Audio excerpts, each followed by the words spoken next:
Ассалаумағалейкум ва рахматуллахи ва баракатух.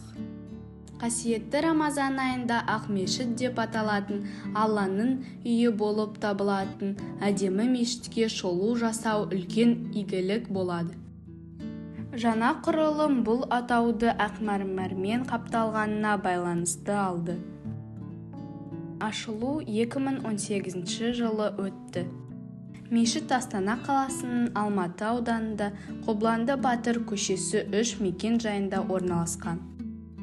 Жаңа мешітте дәстүрлі төртеудің орнына тек 2 мұнара бар.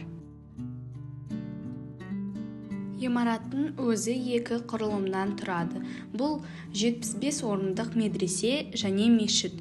Ол 1000-нан астам адамды қабылдай алады.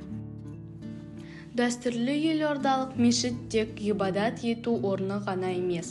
Сонымен қатар Қазақстан халықтарының бірлігі, қайырымдылығы, қоғамдық келісімі, ізгілігі мен бауырластық орталығы болып табылады.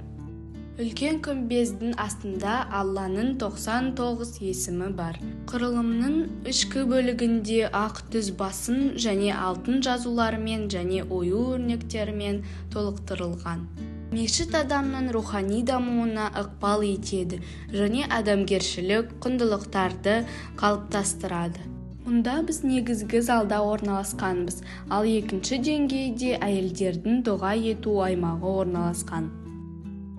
Екінші қабат ғимараттың кіреберісінің дәл үстінде орналасқан. Орталық кіреберістің сол жағында неке бөлмесі орналасқан.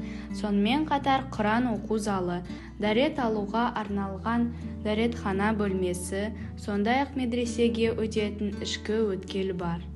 Медреседе сабақ өткізуге арналған 9 аудитория және оқушылар мен оқытушыларға тұруға арналған 28 бөлме бар.